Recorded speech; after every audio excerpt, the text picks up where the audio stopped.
Aujourd'hui les gars, je vais être une ambulance. Donc si jamais certains ont besoin de moi, je suis là. Ouh.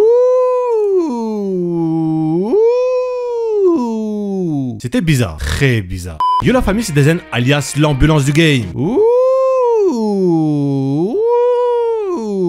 On se retrouve aujourd'hui pour une nouvelle vidéo où je vous présenterai des animés que vous allez kiffer. Oui, tu sais, en mode isekai, en mode kawaii ne. Comme d'hab, je vous ai fait une sélection diversifiée pour que ça puisse plaire au plus de monde possible. Oui, c'est totalement faux. Shinka no Mi, où l'on suivra un lycéen pas très populaire, puisqu'il est régulièrement victime de harcèlement. Mais notre protagoniste va se faire transporter dans un autre monde. Mais pas seulement lui, puisque toute son école va être victime de ce phénomène. Donc ils seront dans un monde de fantasy, avec un fonctionnement similaire aux jeux vidéo, avec des niveaux, des stats, compétences. Bref, j'ai plus besoin de vous présenter ça. Les différentes classes vont donc former des groupes, où seul Seishi sera exclu. Mais notre protagoniste va par la suite manger le fruit de l'évolution, qui est un fruit le rendant élastique. Oui, je pensais que ça allait être drôle. Et ce fameux fruit va grandement l'aider à évoluer, d'où son nom, le fruit de l'évolution. L'anime est globalement assez sympa. Tu rentres facilement dans le truc et arrives à suivre de près l'évolution du héros. Ouais, c'est passionnant. On a ici pas mal de comédies, avec du harem qui prime parfois dans les combats. Et l'histoire, à vous de voir si c'est positif ou négatif. Après, on est dans un shonen, donc c'est des trucs qu'on voit assez souvent dans ce genre d'anime. Il y a une douzaine d'épisodes et tu peux le retrouver sur Crunchyroll. On va continuer avec The Ambition of Oda Nobunaga, où l'on suivra comme souvent un lycéen banal. À la différence que ce lycéen banal va se faire transporter dans le passé, durant l'ère Sengoku, donc en pleine guerre. Et notre frérot va découvrir que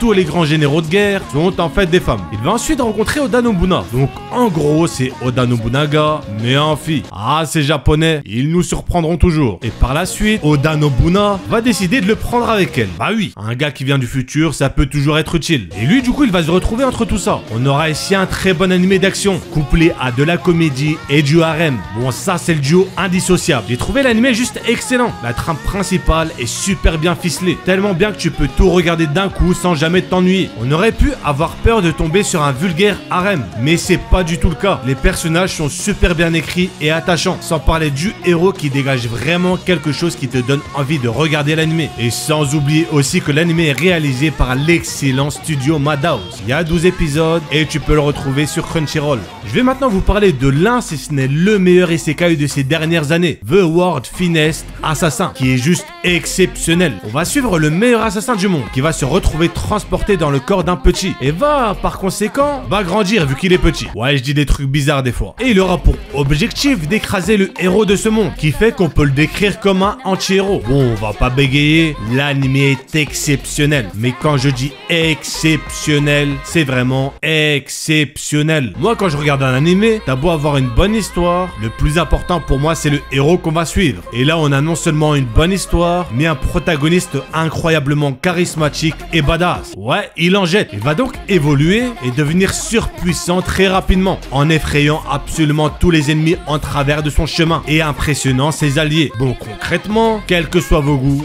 s'il vous plaît, allez voir cette masterclass monumentale. Et on va terminer avec Night and Magic, qui nous propulsera tout droit dans un mecha isekai. Notre protagoniste, étant un jeune otaku du nom de Hero, va se retrouver transporté dans un autre monde et va par la suite décider de travailler dur pour devenir pilote de Silhouette Knight, qui sont en gros des big robots humanoïdes. Bon, de toute façon, tu t'en doutais, c'est un mecha. Et la plupart du temps dans les mechas, bah, il y a des robots géants. On aura ici un mélange de tout. Action, comédie, fantasy, romance, tout ça, tout ça. Bon, personnellement, je suis pas fan des animés mecha, donc j'ai pas trouvé l'œuvre incroyable, mais je pense qu'elle a des qualités pour plaire, surtout quand t'es une personne qui aime bien les mechas. Niveau graphisme, l'animé passe bien, sans être exceptionnel. Par contre, la 3D rend vraiment pas ouf, surtout quand c'est des robots géants qui s'affrontent. Et au niveau des personnages, bah on a des personnages. Là aussi, j'ai rien trouvé d'exceptionnel. On est sur du cliché, mais ça rend pas forcément ça mauvais. Donc disons qu'il y a une petite patte. On a une bonne pointe d'originalité qui donne quand même un bon plus à l'œuvre, et il y a seulement 13 épisodes que tu peux retrouver sur Wakanim. Bref, on arrive donc à la fin de la vidéo. Si t'as kiffé, pouce bleu, c'est un ordre. Si c'est pas le cas, pouce bleu quand même, c'est un ordre aussi. N'hésite pas comme d'hab à me conseiller des animaux à imiter pour les prochaines vidéos. À gros, Dazen est un chat énervé. Et n'oublie surtout pas, Dazen est un escroc.